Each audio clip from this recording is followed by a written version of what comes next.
আজকে সব আচারগুলো করব। আজকে পুরো গ্যাস খুলে ফেললো। গুড মর্নিং, সবাই কেমন আছো? আমার সকালের কাজ এখনও শেষ হয়নি ছাদের, কিন্তু নাড়ু কাজ তাড়াতাড়ি সেরে এখনও পুজো দিতে চলে এসছে। আর লিওটা তো তোমরা জানোই, যখনই ঠাকুরঘরের সামনে নাড়ু বসবে ওই সামনে বসে থাকবে, যতক্ষণ ওর পুজো দেওয়া না হবে ততক্ষণ অবধি বসে থাকবে। বেশ 2 সপ্তাহ ধরে ভাবছি আমের আচার করব। হয় কুড়েমি, না হলে মেঘলা, কিছু না কিছু কারণে আর আমের আচার করা হচ্ছে না। কালকেও আমগুলো বার করে আবার ফ্রিজে ঢুকিয়ে রেখেছি ধুয়ে ঠুয়ে। তার জন্য আমগুলোকে আজকে ভালো করে মুছে নেবো, কেন ফ্রিজে যেহেতু রেখেছি, ফ্রিজে যেন বার করার পরে একটু তো ঘাম দেয়। ভালো করে আমগুলোকে মুছে নিচ্ছি, নাহলে আচারটা নষ্ট হয়ে যাবে।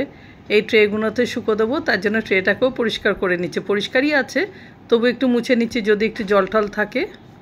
এর আগে কাঁচা আমের জেলি করেছি 2 দিন আগে, সেটা ভিডিওটা তুলেছি, কিন্তু লাস্ট অবধি আর তোমাদের দেখানো হয়নি। সব আমগুলো একবারেই কেটে নেব, একটা ছোট ছোট পিস করব, একটা লম্বা রাখবো আর একটা আলু ভাজার মতন কাটবো। আলু ভাজাটা যেটা দিয়ে কাটবো সেটা হচ্ছে তোমার সর্ষা দিয়ে করব। ওটা হচ্ছে সর্ষা আমটাই ভালোই লাগে খেতে, তার সাথে একটু কাঁচা লঙ্কা থাকবে। আর লম্বা লম্বা যেটা পিস করছি এটা টক ঝাল মিষ্টি, এর মধ্যে একটু চিনি দিয়ে শুকোবো। তেল কিছুই দেবো না, ওটা ওইভাবেই থাকবে। আর বাদবাকি যে দুটো করছি ওটা তেলের হবে, একটা সর্ষা আর একটা শুধু ভাজা মশলা দিয়ে। আর যেটা সর্ষা করছি সেটা ভাজা মশলাটাও থাকছে।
ভাজা মশলাগুলো করে নেব, যেসব নামগুলো দেওয়া আছে ও ঠিক ওগুলোই। আর দেখেও তোমরা বুঝতে পারছো নাম বলতে গেলে অনেকটা টাইম নিয়ে নেবে, ওই জন্য আমি শর্টেই ছাড়ছি।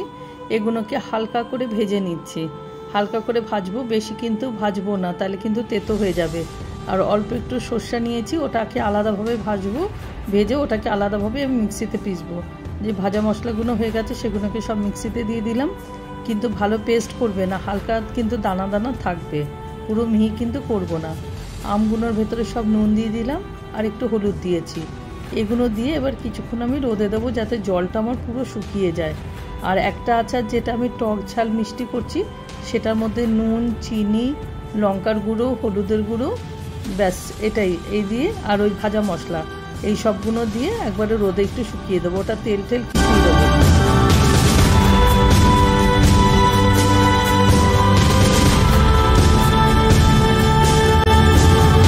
টক ঝাল মিষ্টি নুন আচারটার মধ্যে লঙ্কার গুঁড়ো, চিনি, একটু নুন, হলুদ আর ভাজা মশলা, এগুলো সব দিয়ে ভালো করে মাখিয়ে নেব। আচারটা কিন্তু খুব টেস্ট হয় খেতে।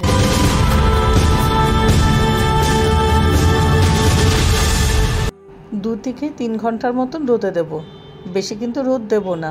সরষের তেলটাকে গরম করে নিয়েছি, একদম ফুটোনোও না ঠান্ডাও না, মিডিয়ামে একটু তেলটাকে গরম করেছি। তেলটা ঠান্ডা হয়ে গেছে, একটুখানি আঙুল ডোবানো যাবে সেরকম মতন গরম রেখেছি।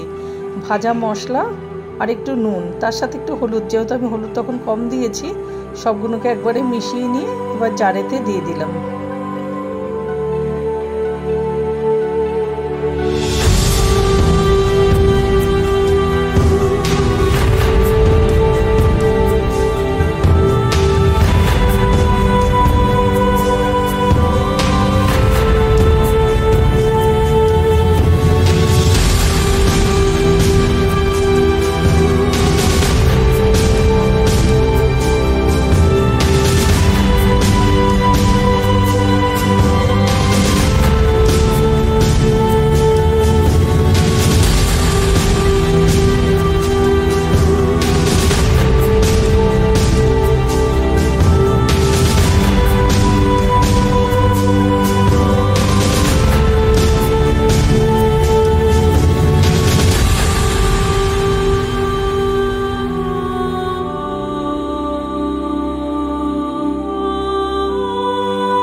এখানে আমি একটু হিং আর বেশি দিন যাতে আচারটা টেকে তার জন্য আমি এখানে সাদা ভিনিগার ব্যবহার করেছি। তোমরা চাইলে অন্য ভিনিগারও দিতে পারো, কিন্তু আমি সাদা ভিনিগারটাই বেশি ইউজ করি।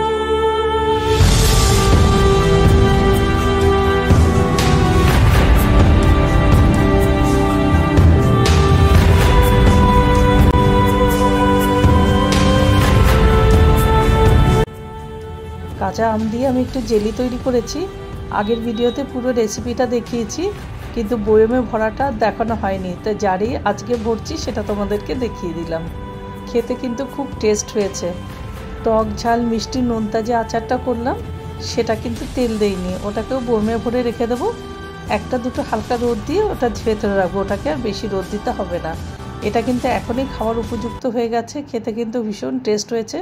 অলরেডি কিন্তু আমি একটা খেয়ে টেস্ট করেছি। গ্যাসটা ভালো মতন জ্বলছিল না, তাই আজকে নাড়ু পুরোটাই পরিষ্কার করবে। আগেই রান্নাটা করে নিয়েছি, কেন গ্যাস খোলার পরে কতক্ষণ টাইম লাগবে তা তো জানা নেই। ভাতের মাড়, ডালের জল, দুধ এইসব পড়ে পড়ে পুরো গ্যাসটা একদম ভেতর অবধি নোংরা হয়ে গেছে।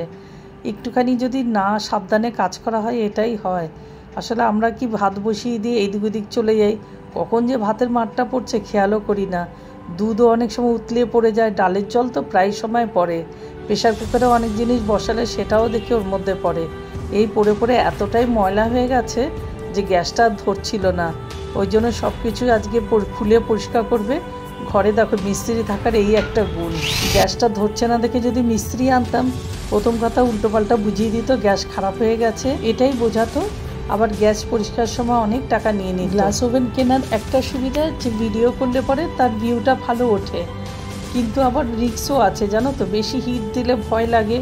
যা এখন দেখাচ্ছে সব গ্লাস ওভেনের এই প্রবলেম ওই প্রবলেম, ওই জন্য খুব সাবধানেই কাজ করতে হয়। স্টিলের ওভেনগুলো দেখতে না ভালো হলেও কিন্তু ওর লংজিভিটি অনেক, আর ওর কিন্তু অনেক যত যেমন খুশি ব্যবহার করো ওর কিন্তু কোনো প্রবলেম হয় না। এটাই একটা কিন্তু সুবিধা। দেখতে ভালো জিনিস যে সবসময় ভালো হয় এটা কিন্তু না, কিন্তু আমরা তো সব চমকের পেছনেই দৌড়াই না, ভালো জিনিসটা তো গুণ বুঝি না। যেটা উপর চকচক করবে সেটাই আমাদের খুব ভালো লাগে। আমাদের গ্যাস পরিষ্কারও হয়ে গেছে, সেট করে একবারে টেস্টও করা হয়ে গেছে। বিকেলবেলা দেখো ছাদে কি সুন্দর হাওয়া দিয়েছে, হাওয়াটা এত ঠান্ডা ঠান্ডা। এক একদিন হাওয়াটা খুব মিষ্টি দেয়, আবার এক একদিন এতটাই গরমের তাপ থাকে যেন ছাদে বসে মানে ফ্যান না চালালে হয় না, এতটাই গরম লাগে। কিন্তু জল দুবেলাই দিতে হয়, এত রোদের তাপ না গাছগুলো পুরো শুকিয়ে যায়, জল না দিলে হয় না। বিকেলবেলাটা ওই একবার জল দিতে হয়, এক এক সময় তো দুপুরবেলাও জল দিতে হয়। সেই সময় নাড়ু এসে দিয়ে যায়, কোনো সময় আবার আমিও দিই, কিন্তু বেশিরভাগ সময়টা নাড়ুই দেয়।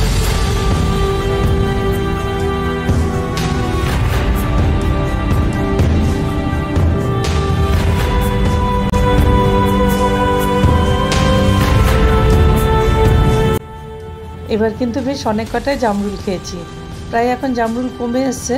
তার মধ্যে তো জানো পাখি ইঁদুর এগুলো তো খেয়েছি, আমরাও খেয়েছি, লিও সিম্বা তার সাথে। এই কটা এখন রয়েছে, আর কিছু নষ্টও হয়েছে, বৃষ্টি হয়েছিল শিল পড়েছে তাতে অনেক জামরুলও নষ্ট হয়েছে। এই কটা জামরুল পেরেছে, তার মধ্যে আবার একটা নষ্ট, শিল পড়েছে, ওটা আমরা খেয়াল করিনি। কিন্তু জামরুলগুলো প্রচুর মিষ্টি, এত ভালো লাগে খেতে, বাজার থেকে পয়সা দিলেও এত মিষ্টি জামরুল পাবো না। তবে আমাদের থেকেও বেশি খেয়েছে কিন্তু লিও, সব থেকে লিও হচ্ছে বেশি জামরুল খেয়েছে বাড়িতে। সিম্বা একটু একটু খায়, সিম্বা অতটা ভালো খায় না, ওই লাস্টের বোটার দিকটা একটুখানি নেয়, এছাড়া খায় না। আজকে বেদানাটাকেও হারভেস্ট করব, অনেক কটা বেদানা হয়েছে, এর আগে একবার বাবাই এসেছিলো তখন হারভেস্ট করেছিলাম। এই বেদানাটা আজকে হারভেস্ট করলাম, দেখি কাটার পরে কীরকম রং বেরোয়। আগেরটা তো খুব মিষ্টি আর রংটাও খুব লাল হয়েছে, এটা দেখা যাক, কাটি তোমাদের সামনেই দেখি। বেদানাটা একটু হতো মিষ্টি আছে কিন্তু লাল রংটা হয়নি। ভিডিওটা আজকে এখানেই শেষ করছি।